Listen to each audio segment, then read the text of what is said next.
الحمدللہ وکفا وسلام علی عبادہ الذین اصطفیٰ اما بعد۔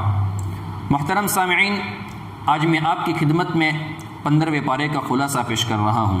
اعوذ باللہ من الشیطان الرجیم، بسم اللہ الرحمن الرحیم۔ سبحان الذی اسری بعبدہ لیلا من المسجد الحرام الی المسجد الاقصی الذی بارکنا حولہ لنریہ من آیاتنا۔ اس آیت کریمہ میں اللہ تبارک و تعالیٰ نے معراج کا تذکرہ کیا ہے۔ یہاں پر لفظ اللہ تبارک و تعالیٰ نے اسرا کا استعمال کیا ہے۔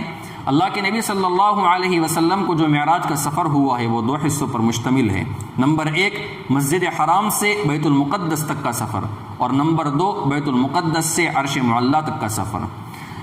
مسجد حرام سے بیت المقدس کا جو سفر ہے اس کو اسرا کہا جاتا ہے، اور بیت المقدس سے لے کر عرش معلیٰ تک کا جو سفر ہے اس کو معراج کہا جاتا ہے۔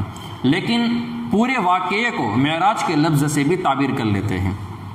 معراج اللہ کے نبی صلی اللہ علیہ وسلم کا خصوصی امتیاز ہے، اور اللہ کے نبی صلی اللہ علیہ وسلم کا ایک خصوصی معجزہ ہے جو روحانی نہیں تھا بلکہ جسمانی تھا۔ جسمانی حالت یعنی بیداری کے اندر ہوا تھا، جسم کے ساتھ ہوا تھا، روح کے ساتھ ہوا تھا، نیند میں نہیں ہوا تھا بلکہ بیداری کی حالت میں اللہ کے نبی صلی اللہ علیہ وسلم جاگ رہے تھے۔ اس حالت کے اندر یہ پورا واقعہ پیش آیا ہے۔ اسی سفر میں اللہ کے نبی صلی اللہ علیہ وسلم کو اللہ تبارک و تعالیٰ کی زیارت بھی ہوئی ہے، اور آپ کو اللہ تبارک و تعالیٰ سے براہ راست ہم کلامی کا شرف بھی حاصل ہوا ہے۔ اسی سفر میں آپ کی امت پر 5 نمازیں فرض ہوئی ہیں۔ اللہ تبارک و تعالیٰ نے معراج سے واپسی پر 3 چیزیں بطور خاص اللہ کے نبی صلی اللہ علیہ وسلم کو ہدیے میں عطا فرمائی ہیں۔ نمبر 1 سورۃ البقرہ کی آخری آیتیں۔ نمبر 2 جو شخص شرک نہ کرے، اگرچہ کبیرہ گناہ بھی کرے تو ایک وقت آئے گا کہ اللہ تبارک و تعالیٰ اس کو معاف فرما دیں گے۔ لیکن اس کا معنی یہ نہیں ہے کہ ہم گناہ کرتے رہیں۔ اگر ہم گناہ کرتے رہیں گے اور توبہ نہیں کی، اور اللہ تبارک و تعالیٰ نے اول وہلے کے اندر ہمیں جنت میں داخلہ نصیب نہیں کیا اور اللہ نے ہم کو جہنم میں بھیج دیا، تو وہ گھڑیاں بھی کچھ آسان نہیں ہوگی، وہ بہت مشکل گھڑیاں ہوگی۔ اس لیے ہمیں تو دعا کرنی ہے کہ اللہ تبارک و تعالیٰ بغیر حساب و کتاب کے ہمیں جنت میں داخلہ اول وہلے میں نصیب فرما دے۔ جو شخص شرک نہیں کرے گا، گناہ کرتا رہے گا، اپنے گناہوں کی سزا بھگتنے کے لیے اگر جہنم میں چلا بھی گیا، لیکن ایک وقت وہ آئے گا کہ وہ ایک نہ ایک دن انشاءاللہ جنت میں ضرور جائے گا۔ نمبر 3 50 نمازیں جو کہ بعد میں پھر 5 رہ گئی تھیں، امت کے اوپر اللہ تبارک و تعالیٰ نے 5 نمازوں کو فرض کیا ہے، اور وہی اللہ تبارک و تعالیٰ نے اللہ کے نبی صلی اللہ علیہ وسلم کو ہدیے کے طور پر دیا ہے۔ وَقَضَيْنَا إِلَى بَنِي إِسْرَائِيلَ فِي الْكِتَابِ لَتُفْسِدُنَّ فِي الْأَرْضِ مَرَّتَيْنِ وَلَتَعْلُنَّ عُلُوًّا كَبِيرًا۔ یہاں کچھ آیات میں بنی اسرائیل کا تذکرہ ہو رہا ہے، جنہیں متنبع کر دیا گیا تھا کہ تم بڑی سرکشی کرتے ہو، 2 مرتبہ زمین میں اگر فساد مچاؤں گے تو دونوں مرتبہ تمہاری بھی تباہی ہوگی۔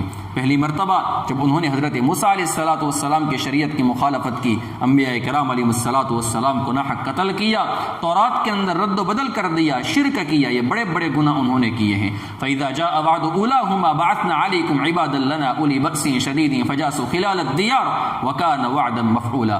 اللہ رب العزت نے ان پر بخت نصر کو مسلط کیا، اس نے فلسطین میں بنی اسرائیل پر حملہ کیا، بیت المقدس کو تباہ کر دیا، یہودیوں کا قتل عام کیا، زندہ بچ جانے والوں کی تعداد بھی ہزاروں تھی، جن کو قیدی بنا کر وہ اپنے شہر میں لے گیا، جہاں انہوں نے تقریباً 70 سال تک ذلت اور غلامی کی زندگی گزاری۔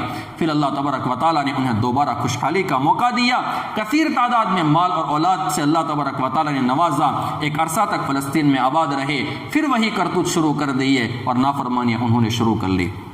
فَإِذَا جَاءَ وَعْدُ الْآخِرَةِ لِيَسُوءُوا وُجُوهَكُمْ وَلْيَدْخُلُوا الْمَسْجِدَ كَمَا دَخَلُوهُ أَوَّلَ مَرَّةٍ وَلْيُتَبِّرُوا مَا عَلَوْا تَتْبِيرًا۔ پھر دوبارہ حضرت عیسیٰ علیہ السلام کے زمانے میں یہودیوں کی سرکشی اور بدعمالیوں کی وجہ سے اللہ تبارک و تعالیٰ نے ایک اور رومی بادشاہ کو مسلط کر دیا، تیتوس کر کے، پتہ نہیں اس کا کچھ نام تھا، اس نے بھی بخت نصر کی طرح انہیں نیست و نابود کر کے رکھ دیا اور بیت المقدس کو ویران کر دیا۔ وَإِنْ عُدْتُمْ عُدْنَا وَجَعَلْنَا جَهَنَّمَ لِلْكَافِرِينَ حَصِيرًا۔ یہاں بھی یہودیوں کو خطاب کیا گیا، اگر تم نے اللہ کے نبی صلی اللہ علیہ وسلم کی مخالفت کی تو تمہارے ساتھ بھی وہی سلوک کیا جائے گا جس طرح پہلے ہو چکا ہے۔ لیکن پھر بھی یہود اپنے کرتوت اور سرکشی سے باز نہ آئے تو پہلے مدینہ سے خیبر نکالا گیا، پھر حضرت فاروق اعظم رضی اللہ تعالیٰ عنہ کے دور خلافت میں خیبر سے بھی انہیں نکال دیا گیا، اور آج کے زمانے میں یہود بھی یہی کہتے ہیں ہمیں خیبر سے نکالا گیا تھا، ہم پھر وہاں پر پہنچ کر رہیں گے۔ ان هذا القرآن يهدي للتي هي اقوم ويبشر المؤمنین الذین يعملون الصالحات۔ قرآن کریم ایک جامع اور مانع کتاب ہے جو ایسے راستے کی طرف رہنمائی کرتی ہے، ہدایت کرتی ہے جو بالکل سیدھا ہے۔ اس راستے کو اقوم کہا گیا ہے۔ اقوم ایسے راستے کو کہتے ہیں جو آسان ہو، محفوظ ہو اور منزل مقصود تک پہنچا دینے والا بھی ہو۔ قرآن کریم کے اندر یہ صفات موجود ہیں۔ پھر اللہ تبارک و تعالیٰ نے فرمایا وَقَضَىٰ رَبُّكَ أَلَّا تَعْبُدُوا إِلَّا إِيَّاهُ وَبِالْوَالِدَيْنِ إِحْسَانًا۔ یہاں پر دو چیزیں بیان کی گئی ہیں، حقوق اللہ کو بھی بیان کیا ہے، اور اللہ تبارک و تعالیٰ کا حق یہ ہے کہ بندہ اللہ تبارک و تعالیٰ کی خالص اور دکھلاوے سے پاک ہو کر عبادت کرے۔ اور دوسرا والدین کے حقوق کے متعلق اللہ تبارک و تعالیٰ نے فرمایا ہے کہ ان کو اب بھی نہیں کہنا ہے۔ ماں باپ سے اگر بڑے سے بڑا کوئی نقصان ہو جائے تو اس زندگی والے نقصان پر آپ کو یہ بھی نہیں کہنا ہے کہ ابا آپ نے یہ کام کیوں کیا۔ ماں باپ کو ڈانٹنا بھی نہیں ہے، ان کے ساتھ نرمی سے بات کرنی ہے۔ والدین کے لیے ہمیشہ اپنے بازوؤں کو بچھا کر رہنا ہے، یعنی اس کو کھول کر رکھنا ہے اور جی کرتے رہنا ہے، اور ساتھ میں اللہ تبارک و تعالیٰ سے دعائیں مانگنی ہے۔ اے اللہ میرے ابا جی میری امی جی پر رحم فرما، میں تو خدمت کرتا ہوں، آپ بھی ان پر رحم فرما لے۔ پھر اللہ تبارک و تعالیٰ نے فرمایا وَلَا تَقْتُلُوا أَوْلَادَكُمْ خَشْيَةَ إِمْلَاقٍ نَحْنُ نَرْزُقُهُمْ وَإِيَّاكُمْ إِنَّ قَتْلَهُمْ كَانَ خِطْئًا كَبِيرًا۔ دین کا خلاصہ دو چیزیں ہیں، نمبر ایک اوامر، نمبر دو نواہی۔ آسان الفاظ میں ہم یوں کہہ سکتے ہیں اوامر کا معنی ہوتا ہے اللہ تبارک و تعالیٰ کے احکامات، یعنی جو کام ہمیں کرنے ہیں، اور نواہی سے مراد یہ ہے کہ جو کام اللہ تبارک و تعالیٰ نے ہمیں منع کر دیا ہے۔ مشرکین مکہ کی ایک بری عادت تھی کہ وہ اپنی اولاد کو غربت اور فاقے کے خوف سے قتل کر دیا کرتے تھے، کہ انہیں سمجھایا گیا کہ روزی کے مالک تو ہم ہیں، تمہیں بھی ہم روزی دیتے ہیں اور ان کو بھی ہم روزی دیتے ہیں، تو پھر تم لوگ ان کو قتل کیوں کرتے ہو؟ اس کے علاوہ زنا سے منع کیا گیا، قتل سے منع کیا گیا، یتیم کا مال کھانے سے منع کر دیا گیا، وعدہ پورا کرنے کا اللہ نے حکم دیا ہے، ناپ تول میں کمی کرنے سے اللہ تبارک و تعالیٰ نے بچنے کا کہا ہے کہ ناپ تول میں کمی نہیں کرنی ہے، جس چیز کا علم نہ ہو اس میں بحث نہیں کرنی ہے، اور اس طریقے سے اللہ تبارک و تعالیٰ نے احکامات دیے ہیں۔ اور ساتھ میں اللہ نے یہ بھی فرمایا ہے کہ زمین پر اکڑ کر نہیں چلنا ہے، تکبر سے نہیں چلنا ہے، وَلَا تَمْشِ فِي الْأَرْضِ مَرَحًا إِنَّكَ لَن تَخْرِقَ الْأَرْضَ وَلَن تَبْلُغَ الْجِبَالَ طُولًا۔ پھر اللہ تبارک و تعالیٰ نے بعث بعد الموت کا ذکر کیا ہے، وَقَالُوا أَإِذَا كُنَّا عِظَامًا وَرُفَاتًا أَإِنَّا لَمَبْعُوثُونَ خَلْقًا جَدِيدًا۔ پھر اللہ تبارک و تعالیٰ نے مشرکین کے ایک حالت کو بیان کیا ہے، وَإِذَا مَسَّكُمُ الضُّرُّ فِي الْبَحْرِ ضَلَّ مَن تَدْعُونَ إِلَّا إِيَّاهُ فَلَمَّا نَجَّاكُمْ إِلَى الْبَرِّ أَعْرَضْتُمْ وَكَانَ الْإِنسَانُ كَفُورًا۔ کہ جب یہ لوگ سمندر میں سفر کرتے ہیں، تجارت کی غرض سے سفر کرتے ہیں، جب طوفان آ جاتا ہے تو یہ لوگ بتوں کو نہیں پکارتے ہیں بلکہ صرف اور صرف اللہ تبارک و تعالیٰ کو پکارتے ہیں، لیکن جب اللہ تبارک و تعالیٰ انہیں نجات دے دیتے ہیں تو پھر ناشکری کرنے میں لگ جاتے ہیں، پھر وہی کرتوت کرتے ہیں۔ تو جس طرح اللہ تبارک و تعالیٰ سمندر سے نجات دے سکتا ہے بلکہ دیتا ہے، اور اللہ تبارک و تعالیٰ نے سمندر سے نجات دی ہے، تو وہی خدا ان کو خشکی کے اوپر زمین کے اوپر دسا بھی سکتا ہے۔ اس لیے اللہ تبارک و تعالیٰ کی نافرمانی نہیں کرنی چاہیے، شرک نہیں کرنا چاہیے۔ شرک اللہ تبارک و تعالیٰ کو بہت ناپسند ہے، بہت ناپسند ہے۔ اللہ ہم سب کی حفاظت فرمائے۔ اقیم الصلاۃ لدلوک الشمس الی غسق اللیل وقرآن الفجر، یہاں پر اللہ تبارک و تعالیٰ نے 5 نمازوں کا ذکر کیا ہے۔ اس کے علاوہ ومن اللیل فتہجد بہ نافلۃ لک عسى ان یبعثک ربک مقاما محمودا، اللہ تبارک و تعالیٰ نے یہاں پر تہجد کی نماز کا ذکر کیا ہے کہ آپ تہجد کی نماز پڑھیں۔ تہجد کے نوافل کا افضل وقت یہ ہے کہ آدمی سو جائے، صبح اٹھ کر 8 رکعت پڑھے، اور اگر کسی کو اندیشہ ہو کہ میں صبح میں نہیں اٹھ سکتا ہوں تو وہ عشاء کی نماز کے بعد تہجد کی نیت سے 8 رکعت نفل نماز پڑھ لے۔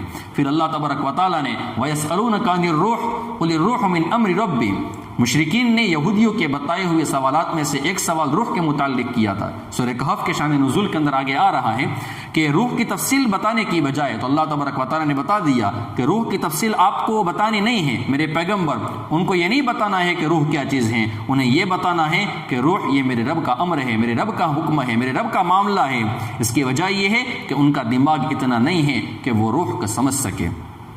پھر اللہ تبارک و تعالیٰ نے فرما دیا وَقَالُوا لَن نُؤْمِنَ لَكَ حَتَّى تَفْجُرَ لَنَا مِنَ الْأَرْضِ يَنبُوعًا. یہاں پر اللہ تبارک و تعالیٰ نے اللہ کے نبی صلی اللہ علیہ وسلم کے بارے میں بتا دیا کہ میرا نبی یہ مختار کل نہیں ہے. ولمبی ایک تفصیل ہے، مشرکین مکہ نے الگ الگ اعتراضات کیے تھے اور یعنی الگ الگ قسم کے انہوں نے جان بوجھ کر اپنے من پسند مطالبات کیے تھے، تو اللہ کے نبی صلی اللہ علیہ وسلم نے اللہ تبارک و تعالیٰ کی طرف سے منع کر دیا کہ میں ان کو پورا نہیں کر سکتا ہوں. وَلَقَدْ آتَيْنَا مُوسَىٰ 9 آيَاتٍ بَيِّنَاتٍ. پھر اللہ تبارک و تعالیٰ نے حضرت موسیٰ علیہ السلام کی 9 واضح نشانیوں کو بیان کیا.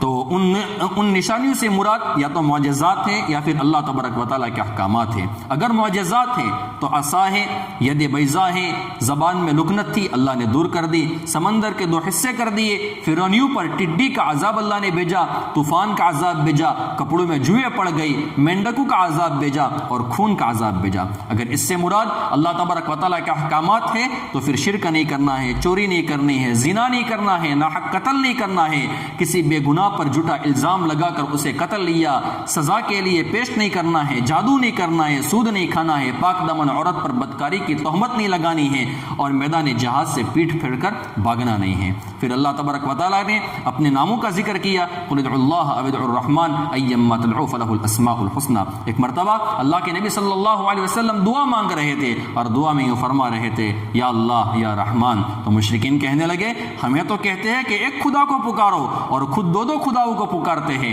انہیں جواب دیا کہ اللہ تبارک و تعالیٰ کو ایک ہے، یکتا ہے، اکیلا ہے، لیکن اللہ تبارک و تعالیٰ کا نام ایک نہیں ہے بلکہ کئی نام ہے، جس نام سے بھی پکارو گے وہ سارے کے سارے نام اچھے ہیں. اس طرح مشرکین کی کم عقلی اور کم علمی کی تردید کر دی گئی. پھر اللہ تبارک و تعالیٰ نے قرات میں اعتدال کو بیان کیا ہے ولا تجہر بصلاتک ولا تخافت بها وابتغ بین ذلک سبیلا. پھر اللہ تبارک و تعالیٰ نے اپنے توحید کو بیان کیا ہے وقل الحمد للہ الذی لم يتخذ ولدا ولم يكن له شریک فی الملک ولم يكن له ولی من الذل وکبرہ تکبیرا. پھر اللہ تبارک و تعالیٰ نے سورۃ الکہف کا ذکر کیا ہے. کہف غار کو کہتے ہیں چونکہ اس سورت میں اصحاب کہف کا ذکر ہے، غار والوں کا ذکر ہے، اس لیے اس سورت کا نام سورۃ الکہف رکھ دیا گیا ہے. یہودی یا جو مدینہ کے یہود تھے یا مشرکین مکہ نے مدینہ کے یہودیوں سے پوچھ کر اللہ کے نبی صلی اللہ علیہ وسلم سے 3 سوالات کیے تھے. ایک سوال میں نے ابھی ذکر کیا وَيَسْأَلُونَكَ عَنِ الرُّوحِ کے متعلق، اور 2 سوال اور تھے. نمبر 1 اصحاب کہف کون تھے، نمبر 2 ذوالقرنین کا قصہ کیا ہے. اللہ تبارک و تعالیٰ نے اللہ کے نبی صلی اللہ علیہ وسلم نے فرمایا کہ میں آپ کو کل بتاؤں گا، اور اللہ کے نبی صلی اللہ علیہ وسلم انشاءاللہ کہنا بھول گئے. وہ پھر آئے، پھر اللہ کے نبی نے فرمایا کہ میں کل بتاؤں گا. اس کے بعد کچھ دن تک وحی رک گئی. پھر 15 دن کے بعد یہ سورۃ کریمہ نازل ہوئی، سورۃ الکہف نازل ہوئی. اللہ تبارک و تعالیٰ نے فرما دیا وَلَا تَقُولَنَّ لِشَيْءٍ إِنِّي فَاعِلٌ ذَلِكَ غَدًا إِلَّا أَن يَشَاءَ اللَّهُ. میرے پیغمبر آپ کو انشاءاللہ کہنا چاہیے تھا. آپ آئندہ کوئی بھی کام کرنے کے بارے میں کہیں، مستقبل کے بارے میں، تو آپ یہ نہیں کہیں کہ میں کر دوں گا، آپ یہ کہیں کہ انشاءاللہ میں کر دوں گا. پھر اللہ تبارک و تعالیٰ نے اصحاب کہف کا ذکر کیا ہے. ایک ظالم اور مشرک بادشاہ دقیانوس ایک بادشاہ تھا. اس کے زمانے میں چند نوجوان توحید کے قائل تھے، توحید پرست تھے. یہ بادشاہ انہیں پریشان کرتا تھا. اس نے ان کو طلب کیا تو یہ نوجوان اپنے ایمان کو بچانے کے لیے ایک غار میں جا کر چھپ گئے. اللہ تعالیٰ نے وہاں انہیں گہری نیند سلا دیا. یہ اس غار کے اندر 309 سال تک سوتے رہے. اللہ تبارک و تعالیٰ نے ان کے بدن کو اپنی قدرت سے صحیح سالم اور محفوظ رکھا. 309 سال کے بعد جب بیدار ہوئے تو بھوک محسوس ہوئی. ایک کو بھیجا کہ جاؤ کھانا لے کر آؤ، مگر احتیاط سے جانا کہ کہیں کسی کو پتہ نہ چل جائے. جب دکاندار کو سکہ پیش کیا تو وہ 300 سال پرانا سکہ تھا. پھر آہستہ آہستہ سب کو پتہ چل گیا. دقیانوس جو بادشاہ تھا وہ تو مر چکا تھا، موجودہ جو بادشاہ تھا وہ توحید پرست تھا. اس نے اصحاب کہف کا اعزاز و اکرام کیا. جب ان نوجوانوں کا انتقال ہوا تو بادشاہ نے ان کی یادگار کے اندر ایک مسجد کو تعمیر کر دیا. پھر اللہ تبارک و تعالیٰ نے اصحاب کہف اور اصحاب الرقیم کا ذکر کیا. ام حسبت ان اصحاب الکہف والرقیم کانوا من آیاتنا عجبا. پھر اللہ تبارک و تعالیٰ نے ان کی جسم کی حفاظت کا انتظام عجیب و غریب طریقے سے کیا. اللہ رب العزت فرماتے ہیں وَتَرَى الشَّمْسَ إِذَا طَلَعَتْ تَزَاوَرُ عَنْ كَهْفِهِمْ ذَاتَ الْيَمِينِ وَإِذَا غَرَبَتْ تَقْرِضُهُمْ ذَاتَ الشِّمَالِ وَهُمْ فِي فَجْوَةٍ مِّنْ ذَلِكَ مِنْ آيَاتِ اللَّهِ. وہ غار ایسی تھی کہ جب سورج نکلتا تو دھوپ دائیں جانب ہوتی تھی اور جب غروب ہوتا تو بائیں جانب ہوتی، یعنی غار کا نقشہ کچھ اس طریقے سے بنا ہوا تھا کہ براہ راست دھوپ ان پر نہیں پڑتی تھی۔ غار کھلی ہے، ہوا آتی جاتی رہتی ہے، لیکن براہ راست ان کے جسم کے اوپر دھوپ نہیں پڑتی تھی۔ اللہ تبارک و تعالیٰ نے ان کے جسموں کو دھوپ سے بچا لیا تھا اور ہوا کا سلسلہ بھی جاری رکھا تاکہ ان کا سانس گھٹ نہ جائے۔ وَكَذَلِكَ بَعَثْنَاهُمْ لِيَتَسَاءَلُوا بَيْنَهُمْ قَالَ قَائِلٌ مِّنْهُمْ كَمْ لَبِثْتُمْ قَالُوا لَبِثْنَا يَوْمًا أَوْ بَعْضَ يَوْمٍ۔ اصحاب کہف جب بیدار ہوئے تو آپس میں ایک دوسرے سے پوچھنے لگے کہ غار میں کتنا عرصہ ٹھہرے، تو کسی نے کہا کہ ایک دن یا ایک دن کا کچھ حصہ، اور کچھ نے کہا کہ اللہ تبارک و تعالیٰ زیادہ بہتر جانتے ہیں۔ پھر کہنے لگے کہ کھانے کا انتظام کرنا چاہیے، تو اپنے میں سے ایک کو سکے دے کر بھیجا کہ کھانے کا انتظام کرو، لیکن دو باتوں کا خیال رکھنا۔ ایک تو یہ ہے کہ کھانا پاکیزہ ہو، حلال ہو۔ ان کا خیال یہ تھا کہ یہ بت پرستوں کا شہر ہے، حلال کھانا ملنا مشکل ہے، اور دوسرا ہوشیاری سے تم کو جانا ہے، دکاندار سے نرمی سے بات کرنی ہے، کہیں کسی کو ہمارے بارے میں پتہ نہ چل جائے۔ آگے ان کی وفات کا ذکر ہے۔ جب اصحاب کہف وفات پا گئے تو مشورہ ہوا کہ ان کی یادگار کے طور پر کوئی عمارت بنائے۔ بالآخر فیصلہ ہوا، میں نے اوپر بتایا کہ مسجد پھر انہوں نے بنا لی۔ پھر اصحاب کہف کی تعداد کتنی ہے؟ قل ربی اعلم بعدتہم ما یعلمہم الا قلیل۔ اصحاب کہف کی صحیح تعداد تو اللہ تبارک و تعالیٰ کو ہی معلوم ہے، البتہ چند ایک حضرات کو بھی معلوم ہے۔ ان میں سے حضرت عبداللہ ابن عباس رضی اللہ تعالیٰ عنہ بھی ہے۔ ابن عباس کے قول کے مطابق اصحاب کہف 7 تھے اور 8واں ان کا کتا تھا۔ اس کا ذکر بھی اللہ تبارک و تعالیٰ نے قرآن کریم میں ذکر کیا ہے۔ پھر اللہ تبارک و تعالیٰ نے 2 آدمیوں کا قصہ بیان کیا ہے۔ وَضْرِبْ لَهُم مَثَلَ الرَّجُلَيْنِ جَعَلْنَا لِأَحَدِهِمَا جَنَّتَيْنِ مِنْ أَعْنَابٍ وَحَفَفْنَاهُمَا بِنَخْلٍ وَجَعَلْنَا بَيْنَهُمَا زَرْعًا۔ یہاں ان 2 آدمیوں کا قصہ بیان کیا جا رہا ہے جن میں سے ایک نے مال و دولت سے دل لگا کر کفر اس نے اختیار کر لیا، اور دوسرے نے اپنا مال اللہ تبارک و تعالیٰ کے راستے میں خرچ کر لیا۔ تو اس مومن نے اسے سمجھانے کی کوشش کی کہ اللہ تبارک و تعالیٰ نے تجھے ایک نطفے سے پیدا کیا ہے، ناپاک قطرے سے پیدا کیا ہے، اللہ تبارک و تعالیٰ نے تجھے دولت عطا فرمائی ہے، اس پر تجھے اللہ تبارک و تعالیٰ کا شکر ادا کرنا چاہیے، اس پر ماشاء اللہ لا قوت الا باللہ کہنا چاہیے۔ لیکن اس کے دماغ میں یہ تھا کہ میرے پاس دولت موجود ہے اور یہ ہمیشہ رہے گی۔ اس کو احساس اس وقت ہوا جب اللہ تبارک و تعالیٰ نے اس سے ان نعمتوں کو چھین لیا اور یہ پھر خالی ہاتھ رہ گیا۔ پھر اللہ تبارک و تعالیٰ نے فرمایا المال والبنون زینۃ الحیات الدنیا والباقیات الصالحات خیر عند ربک ثوابا وخیر املا۔ مال اور اولاد یہ دنیا کی زینت ہے، اس کو اللہ نے ذکر کیا۔ پھر اللہ تبارک و تعالیٰ نے حضرت موسیٰ اور حضرت خضر علیہ السلام کا قصہ بیان کیا۔ وَإِذْ قَالَ مُوسَىٰ لِفَتَاهُ لَا أَبْرَحُ حَتَّىٰ أَبْلُغَ مَجْمَعَ الْبَحْرَيْنِ أَوْ أَمْضِيَ حُقُبًا۔ حضرت موسیٰ علیہ السلام سے ایک مرتبہ کسی نے پوچھا کہ روئے زمین پر اس وقت سب سے بڑا عالم کون ہے؟ حضرت موسیٰ نے اپنا نام پیش کر دیا، اور یہ واقعے کے مطابق بھی تھا کیونکہ نبی کے پاس سب سے زیادہ علم ہوتا ہے، لیکن اللہ تبارک و تعالیٰ کو یہ بات پسند نہ آئی، بلکہ یوں کہنا چاہیے تھا کہ اللہ تعالیٰ ہی بہتر جانتے ہیں کہ سب سے بڑا عالم کون ہے۔ حضرت موسیٰ علیہ السلام کو حکم دیا گیا کہ حضرت خضر کے پاس علم سیکھنے کے لیے جائے۔ جہاں 2 دریا ملتے ہیں اس جگہ ان سے ملاقات ہوگی۔ یہ قصہ قریباً 60 آیات سے لے کر 60ویں آیت سے لے کر 16ویں پارے کے آیت نمبر 82 تک اللہ تبارک و تعالیٰ نے بیان کیا ہے۔ جو مقام ملاقات کا بتایا گیا تھا وہاں پر حضرت خضر علیہ السلام سے ملاقات ہوئی۔ حضرت موسیٰ علیہ السلام نے اس کی غرض بیان کی۔ حضرت خضر علیہ السلام نے فرمایا کہ میں جو بھی کام کروں مجھ سے اس کے متعلق پوچھنا نہیں۔ یہ لمبا واقعہ ہے، میں بڑی اختصار کے ساتھ آپ کی خدمت میں پیش کرتا ہوں، جب تک کہ میں آپ کو اس کے بارے میں خود نہ بتاؤں، آپ کو پوچھنا نہیں ہے۔ سفر شروع ہو گیا۔ حضرت خضر علیہ السلام نے 3 کام کیے۔ کشتی کا تختہ اکھاڑ دیا، بچے کو قتل کر دیا، اور بغیر اجرت کے دیوار کو ٹھیک کر لیا۔ چونکہ پہلے کے 2 کام شریعت کے خلاف تھے، حضرت موسیٰ علیہ السلام کو نظر آئے، اس لیے حضرت موسیٰ علیہ السلام سے خاموش رہا نہیں گیا۔ جدائی ہوئی تو حضرت خضر علیہ السلام نے فرمایا کہ میں آپ کو ان واقعات کا مقصد بتا دیتا ہوں جس پر آپ کو صبر نہ ہو سکا۔ نمبر 1، کشتی والے غریب تھے، آگے ظالم بادشاہ تھا، وہ ہر اچھی اور صحیح سالم کشتی کو زبردستی چھین لیتا تھا، تو میں نے چاہا کہ میں اس میں کوئی عیب پیدا کر دوں تاکہ وہ عیب کی وجہ سے نہ لے۔ نمبر 2، بچے کے والدین مومن تھے، اگر زندہ رہتا تو ممکن تھا کہ انہیں سرکشی اور کفر کے اندر مبتلا کر دیتا، ہم نے چاہا کہ اللہ تبارک و تعالیٰ اس کے بدلے میں انہیں ایسی اولاد دے جو پاکیزگی اور حسن سلوک میں اس سے بہتر ہو۔ نمبر 3، دیوار 2 یتیم بچوں کی تھی، اس کے نیچے ان کے والد نے خزانے دفن کیا تھا اس کے والد نے، تو اور ان کا باپ نیک تھا، تو اللہ تبارک و تعالیٰ نے یہ چاہا کہ یہ اپنی جوانی کی عمر کو پہنچ کر اپنا خزانہ نکال لے۔ تو حضرت موسیٰ علیہ السلام کے پاس جو علم تھا وہ تشریعی علم تھا، جبکہ حضرت خضر علیہ السلام کے پاس جو علم تھا وہ تکوینی علم تھا۔ تو یہ سورہ 15ویں پارے کا میں نے خلاصہ آپ کی خدمت میں پیش کیا ہے، اب آئندہ 16واں پارہ آئے گا۔ اس سے پہلے میں 2-3 باتیں آپ کی خدمت میں پیش کرتا ہوں جو علماء ہیں۔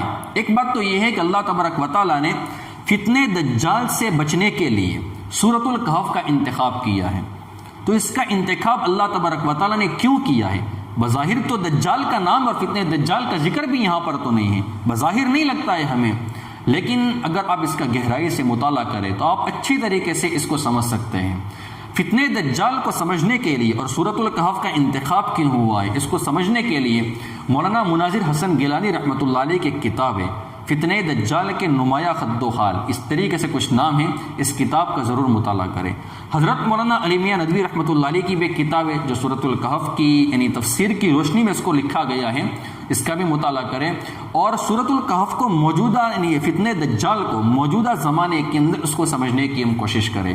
مولانا سجاد صاحب نعمانی دامت برکاتہم العالیہ نے اس کے اوپر بڑے تفصیل سے حضرت نے بیانات یعنی اس کے اوپر کیے ہیں، اور سورۃ الکہف اور فتنہ دجال کے درمیان جوڑ کیا ہے اور کیوں اللہ تبارک و تعالیٰ نے سورۃ الکہف کا انتخاب کیا ہے، یہ اس کو اچھی طریقے سے انہوں نے بیان کیا ہے۔ اس کے علاوہ مفتی ابو لبابہ شاہ منصور دامت برکاتہم العالیہ جو پڑوس کے ملک کے ایک بہت بڑے عالم دین ہیں، انہوں نے فتنہ دجال کے اوپر بہت کچھ لکھا ہے، خصوصاً ان کی کتاب ہے عالمی یہودی تنظیم ہے، اس کو بھی ضرور پڑھنا چاہیے۔ اللہ تبارک و تعالیٰ مجھے اور آپ کو فتنہ دجال سے حفاظت فرمائے، دجال فتنوں سے اللہ حفاظت فرمائے، ہم سب کا خاتمہ ایمان کو پر فرمائے، آمین یا رب العالمین۔ وآخر دعوانا ان الحمد للہ رب العالمین۔